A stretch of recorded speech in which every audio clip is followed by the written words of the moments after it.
There we go. Hey, my Legion, how y'all doing today? I'm with my buddy John. We're here to review the second episode of What If, the new Marvel series on Disney Plus. Yep, animated. Animated, yeah. Based on a comic of the same name. And what's interesting is, for the first two episodes, they had a lot of the people that actually did the voices in the movies come back. Yeah. Some of them might have been too busy, like Chris Evans didn't come back for the first one, or wasn't in the first one. And Yeah. several other people, but probably their work schedules didn't permit it. But, you know, like in this one, it's about what if T'Challa would have become Star-Lord instead of the Black Panther. Yeah. And, you know,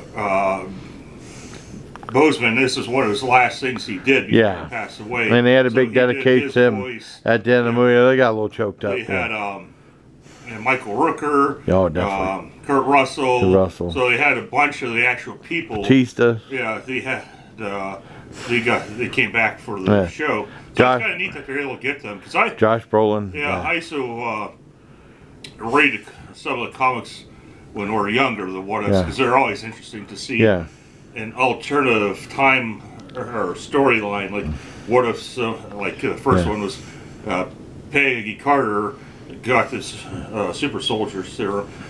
But then there was also a parody. They parodied themselves with a series called What The, and it was, and that series is where Peter Porker, the Amazing Spider-Ham, was born. Yeah. That was in the if you saw Into the Spider-Verse. Yes, that was awesome. But what I just found out, because after watching the first episode of What If, I was looking up what the. So I'm like, I think that's where Peter Porker originated, and it was.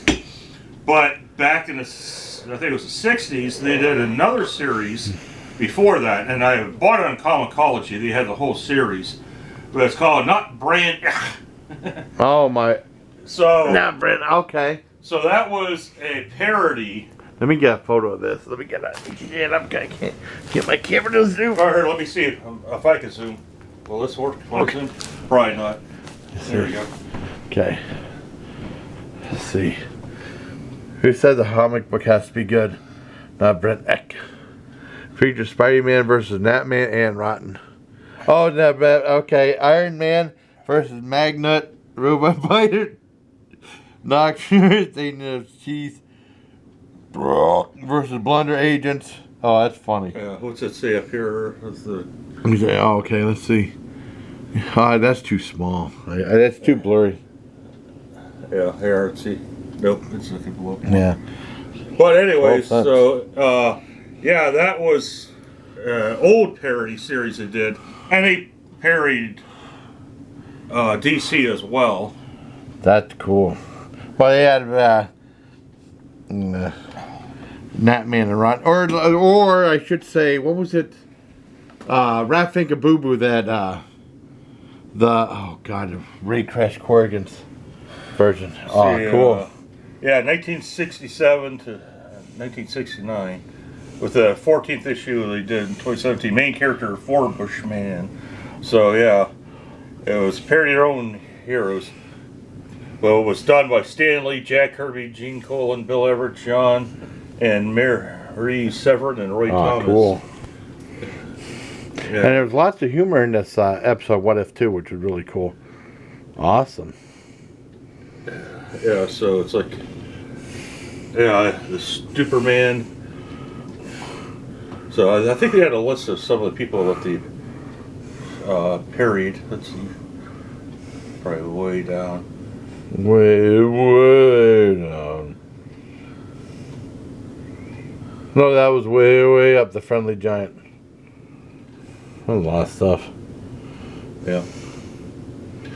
So yeah, I don't know where I saw that. Or somewhere I found where they had a list of all this different character stories and stuff. But yeah, so I picked that up. I think it was $20 for the whole series on Comixology, which got bought by Amazon. So I got a bunch of comics on there. What they were doing for a while was they're selling like stacks of comics for $1.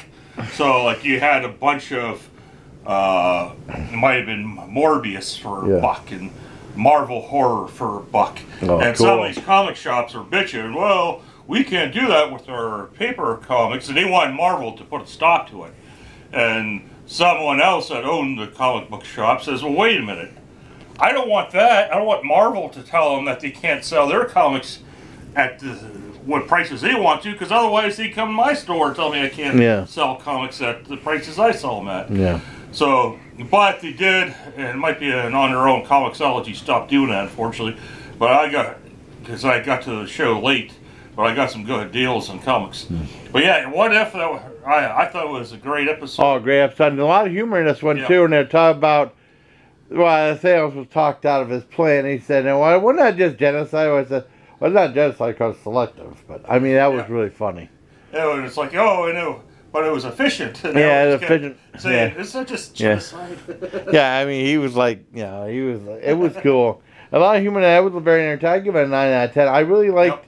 What'd you give the first one? I didn't see the review yet, or did you do? I did a review. I can't remember. Maybe a 9 out of 10. Yeah. I can't give everything a 10 out of 10. I mean, but it was really. They were both really cool. Oh yeah, I think they're doing a lot of fun. I think they're good. Really good job. If people like made a little burnout from the others, the other shows they had. I mean, it like sticks to like one idea and takes it in a very unique direction. It's cool seeing Michael Rooker still kicking butt and doing good stuff. Cause I was a big fan of Henry Portrait of Serial Killer. Yeah.